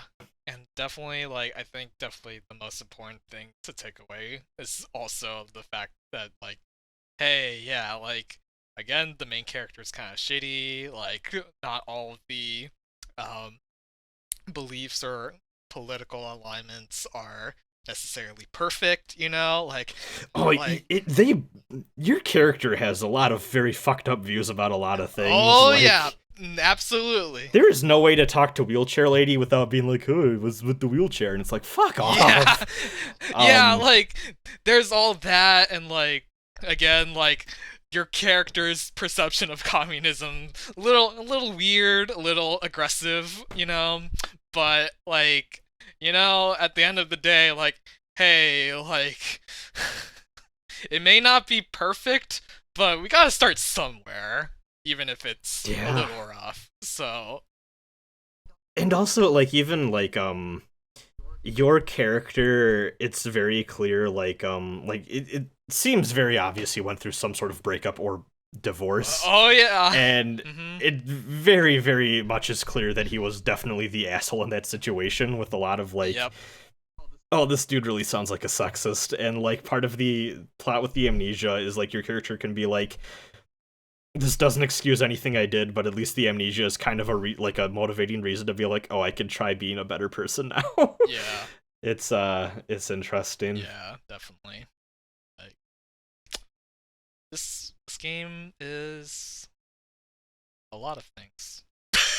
I feel like the message of the game at the end, it's gonna be really interesting how it'll, like, end up depending on how you play the character, because I can definitely see it being like a ton of different types of stories depending on if your character chooses to, like, quote-unquote redeem himself or not, like... Yeah, like, I'm so curious what this game looks like if you decide to be, like, a drug-riddled nationalist, like, fascist asshole, because... Yeah. I feel like I've seen, like, headlines and stuff that are like, oh, if you play Disco Elysium as a fascist, you're gonna be in for a rough time, like, good sort of thing or whatever. Yeah. And I'm curious to see how that character falls apart as the murder investigation happens, and just, like, is being faced with the fact that, like, this, like, sense of nationalist pride is bullshit, and, like, everything about, like, the world is falling apart and people are dying out on the streets, and being a racist asshole is not gonna get you anywhere. Yeah. Like, even, like, how the fuck, like, I wonder if you decide to play the character as a racist asshole, like, what the fuck is your interactions with Kim like? I don't know, but it probably not good. It's probably a rough time. Probably not good. And like... I bet like he's probably not gonna be as willing to work with you and stuff and like Yeah. help you out when you fuck up. Like I mean, like I think we both are writing a character where when we fuck up, Kim's kind of like, but like he's willing to like kind of be there for you at your worst Yeah. hour. And I bet maybe he's, if you play more of an asshole, I'm sure he's a lot more like, oh, like I'm here to, I have to work with this piece of shit because I need to get a job done, sort of thing. Yeah. But I don't like this dude. Yeah. Um, Which, that playthrough would be pretty hard for me because I do like Mr. Kim. So yeah, I do too. I do not want to play this. Like, I'm curious. I'm curious at looking up those options later, but I do not want to spend the amount of hours role played as a fascist in this game. I do not have the heart for it, and I get enough questionable shit just by existing in the world right now because there's a lot of dumbasses out here. Fucking Fang, did you see that thing I retweeted earlier where like it was like, oh, here's like there's like 5 purple states and the like what they have to say if they had to vote between Sanders and Trump, and it, like 4 out of the 5 are all like pro Sanders, and then Wisconsin was tied equally sit between Sanders and fucking Trump, and I was like, really, Wisconsin? Do we gotta really? We're better than this, I thought. I wish. Yeah, you hope. Yeah. Yeah, not much to say to that. Can we end this podcast by saying Bernie 2020? Bernie 2020. Okay, Call out for all. Honestly. Okay. I was about to say let's end this with emails, and I thought we only had one, but actually, Derry they emailed in. So, hell yeah. Let's start with Vess, who they say, "Hello, I'm installing Disco Elysium as I type this, so I don't have much to ask about the gameplay so far. I've heard this game be praised for its complex writing and even more specifically its complex vocabulary. Do you think that's an overall positive thing, or are there parts that it could be simplified to make the game more accessible to those with reading difficulties or people who aren't fluent in English?" PSI was the one person who emailed you and Antonio me about Sakura Wars, but forgot to sign my last email. My bad. It's all good. So I think so. Like, I definitely get this, but also I feel like the fact that it was not written by like native English speakers, I think, makes me like I'm happy this game is at the like literacy level that it's at. Yeah, like in terms of complexity. Like if it wasn't originally written in English, then the localization, or if there was a localization, is fantastic. I don't know, because I'm fairly certain the main novelist person who was the main writer on this game, I'm assuming they're bilingual. From what I've seen, It seems like that's the case. If not, but yeah, the game definitely is very, great use of the English language.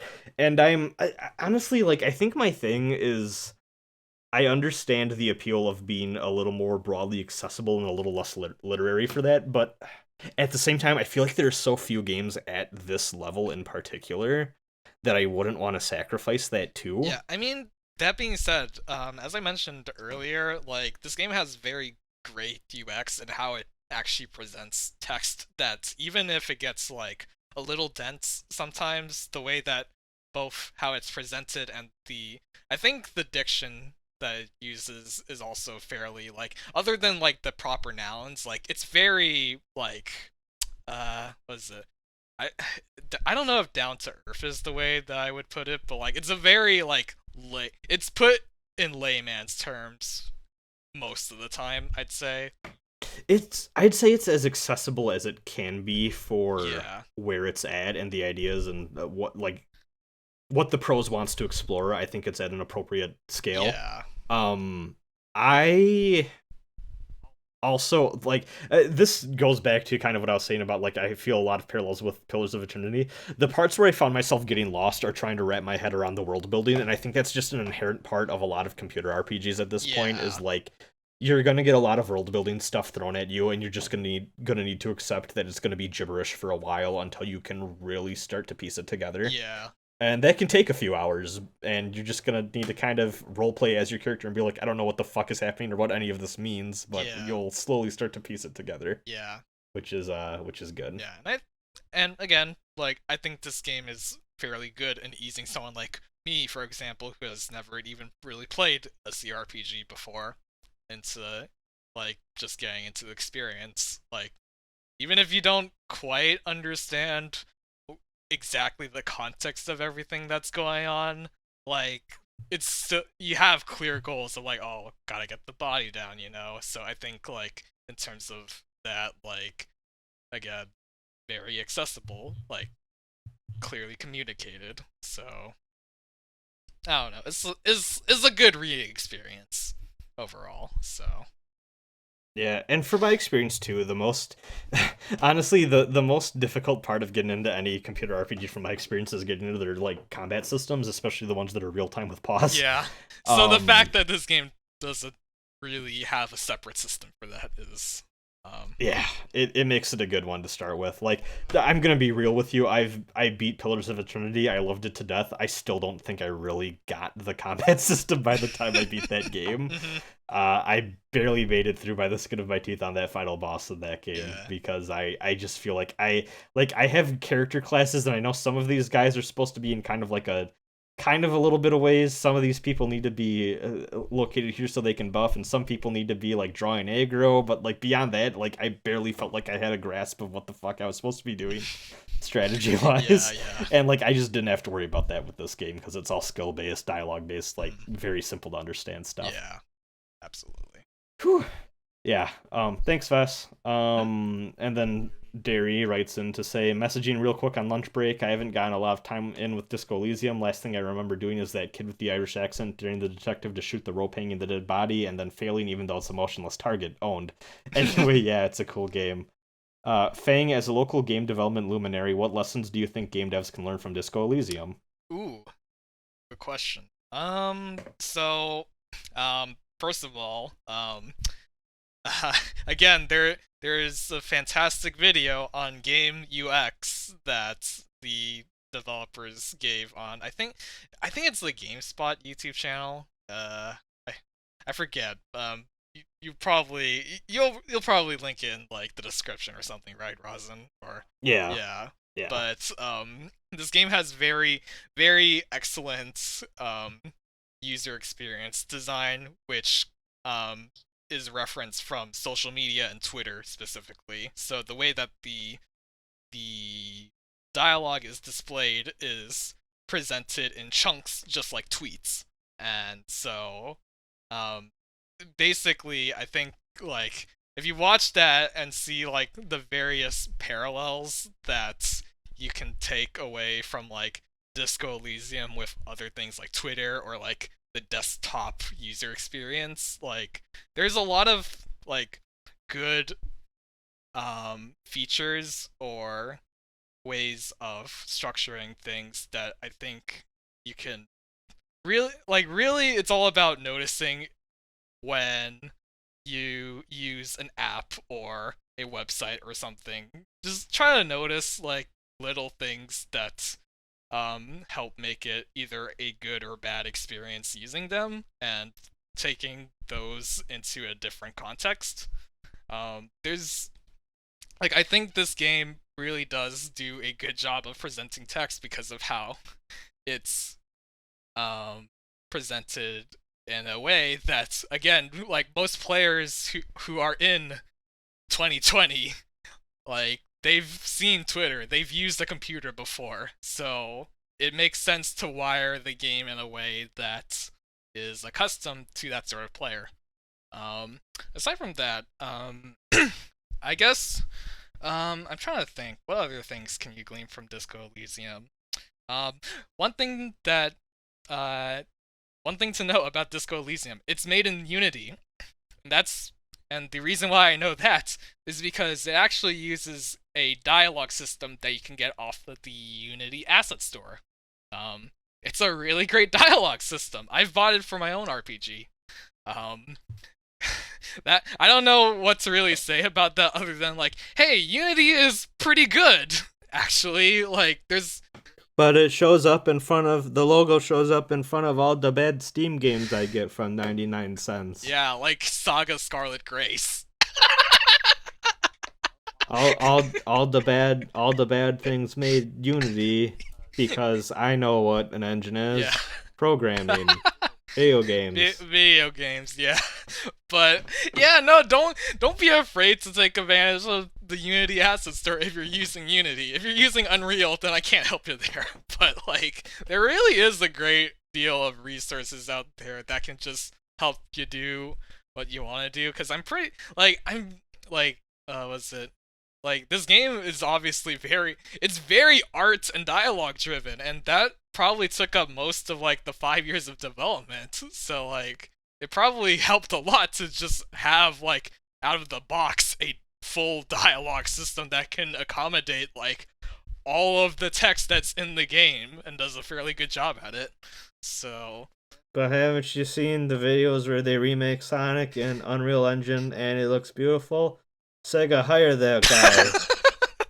God. Oh. Unity, the poopy engine, Unreal Engine, the good one, where all the expert gamers make the YouTube videos for. I know what video game design is. Yeah. You sure do, little Johnny. You sure do. Follow my Patreon at Yandere Simulator. Okay, no. Oh God. I think he's making that in Unity actually, so that joke doesn't work. Yeah. That guy has a lot more problems than anything relating to whatever engine of choice. Yeah. I mean, aside from that, like, I don't know. Like, this game does a lot of things good. It gives a lot of character to all of the text, so maybe that is something to keep in mind to have an engaging game. Otherwise, the only real other thing I can glean is, hey, it takes a long time to make a narrative game. 5 years is not it's not a good I don't want to say not a good amount of time. It's more like that is a commitment right there.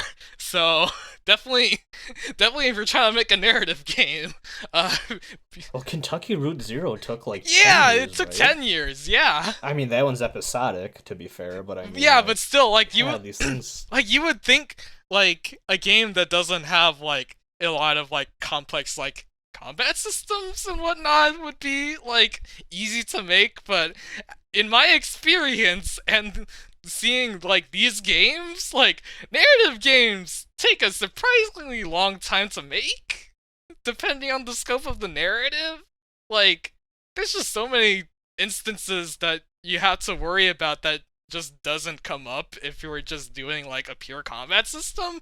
Like, I've had a lot of like discussions or like debates about like certain like enemy encounters, for example, because of how it's presented in the story. Like, oh, like we haven't introduced so and so yet, or we like this is kind of weird with the pacing. And like, if you have a game that's just like a combat system, you can just make content, like, and it doesn't really matter as long as like the game experience is good. So like, I feel like that's kind of negative advice towards like narrative games, but it's really more like just be mindful of your resources when setting out to make a grand story, because I feel like Disco Elysium is like kind of an exception to like a bunch of other indie games that are either like in development hell or just like not coming out because they're trying to make like a grand JRPG story.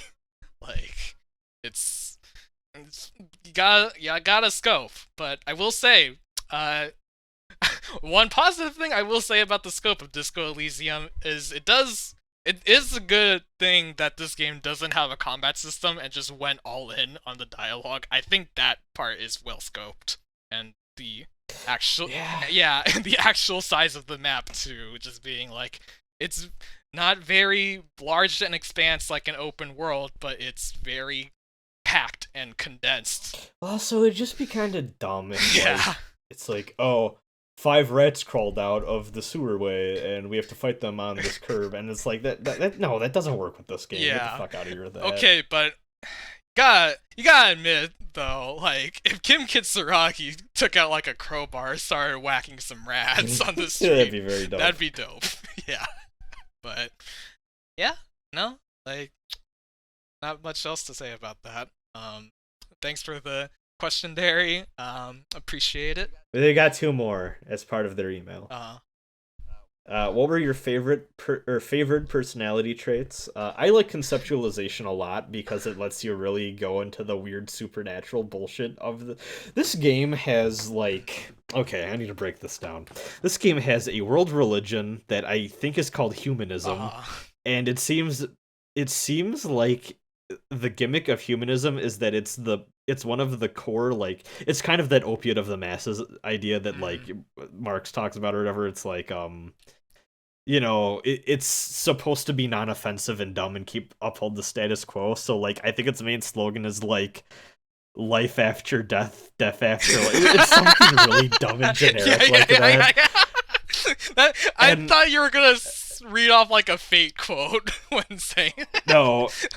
It's so goofy and like nonsensical, and I think even when you're investigating it in a church with Kim, he says something like, "Oh yeah, we used to use that as our quote, but then separation of church and state, we didn't want to do that anymore because it made us less approachable to people. So then we decided to go for another slogan." And your main character's like, "What's the slogan?" And Kim's like, "Justice, peace, prosperity," or something like equally as like boring and bland and like just nothing. It's so funny. But no, so there's the conceptualization lets you learn more about like bigger ideas in the world like that. So like there's like humanism as a religion, there's the supranatural and the paranatural, which I think are just the same thing. And then there's this weird thing called the Pale that I don't understand, but I think relates to ghosts somehow.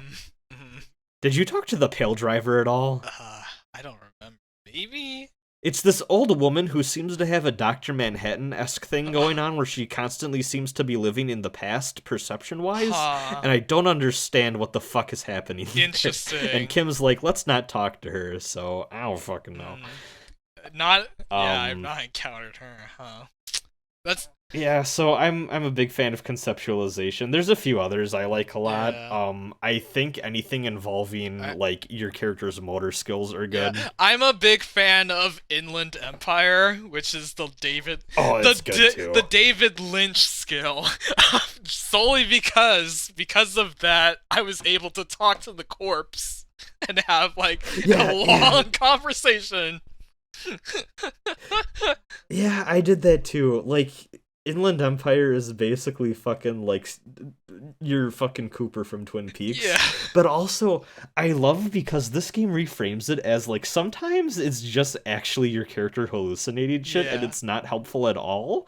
But also other times you experience real ass paranormal phenomena that gets you like information that's vital to the case. It's not like it's very ambiguous as to like, oh, am I just making things up or am I actually experiencing the supernatural? Like, yeah, it's so fun. It's so funny. Yeah, it's a fun one. I like that one a lot. And then also last question they ask is, do you wish there was more disco music in the game? I don't know. I got the Disco Elysium title drop in a side quest, and it was the most not expected place for the title to drop, and I don't know if that's gonna be the joke as, oh, this game is based off after this thing that really is nonsensical, but we'll see. I feel like it's a bold choice to have a game called Disco Elysium and not have a lot of disco. Like, I don't know. I don't know how I feel about that, to be honest. Like, but your character definitely talks about disco a lot. Yeah. Like, it would be weird if like not one disco song at least plays at like a pivotal moment, like that would be weird, but also I would also be fine with it, considering like disco's in this game is kind of like a relic of the past, sort of, so like it seems like something that most people kind of moved on from. But also I don't understand yet if the implication's supposed to be that also disco was a genre popular with the communist revolution. I think that might be what they're going for, and like rock is supposed to be. I think what the thing is that all the kids now are into this weird like abstract like pseudo like electronic music. Um, your generation or like the ones that were really deep into the revolution were like well actually no, because the revolution was way before your character even, but like I think disco might be a thing that was popular with the revolution or with communists, and I think that rock is supposed to be like the ultra liberal like cool, but actually is just a distraction from like actually not engaging with actual issues like long term. It's so interesting how it all intersects. Like it's honestly, I don't know how I feel about the soundtrack so far. It's just kind of there. It's kind of there. I mean, it's nice. It's nice, easy listening. Yeah, it's inoffensive, but it's not something I'd ever like go on to listen to in my own time, which is fine. You know, it only needs to serve the game and its purposes. But that said, people might feel differently. You know, so I mean, nice guitars, I will say. yeah, for sure. Darius says, love you guys in the podcast. Love you too, Darius. Yeah. Shout out to Marks and Angles. Hell yeah. Love me here on the podcast. Same. My favorite new characters. Marks and Angles. Yeah, they definitely fictional. Not real at all. Were you able to sing karaoke yet? No, I've not. I have not been able to either, and I'm very curious to see if our main character will sing a disco song. Well, let's hope. Let's hope for the best. I will trust you. There will be a point where the Disco Elysium title comes up, and it's very good. And it's like, wow, this has nothing to do with anything at all. I thought that was going to be important. I don't think it is. It's very good. It's very dumb. I hope a cryptid shows up at some point. I hope the fact that they point out that the main character looks like a stand-in for the fictional Karl Marx in this game's universe is a legitimate plot point.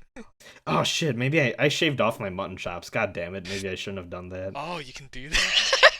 Damn. Yeah, if you look in the mirror and you have enough points in one of your stats, you can be like, do you want to be brave enough to try shaving off the mutton chops? And you can be like, yeah, and I did it successfully. Damn. And and when you talk to Kim about it after, you'd be like, hey Kim, I shaved off my mutton chops, aren't you proud of me? And Kim's like, your face is so fucked up that I think you actually looked a little bit better with like with the hair covering your like weird drunken stupor wounds and stuff. It's funny. Shout outs to socialism. Bernie 2020. Hell yeah. This game is great. If you're a strapping young leftist, you should play this one. Yeah. And even if you're not, apparently play this one and then change games are good sometimes. Yeah, honestly, like this is a treat. Sometimes games just sneak up on you, and this is definitely one of them. This is a good time. One of the rare times where the Game Awards were correct. Yeah, honestly. I'm very curious to see where this game goes, and just I don't know if I'm gonna replay this one just because of time, but like looking up and seeing all the different variations and all the cool shit in this game, because there's just so like honestly, if you're a person who just you love choice in games and like seeing how different narrative systems can interact with each other based off of your input, this is a must play for you. This is textbook for game narrative if you want to make a game narrative driven game. that was a word salad.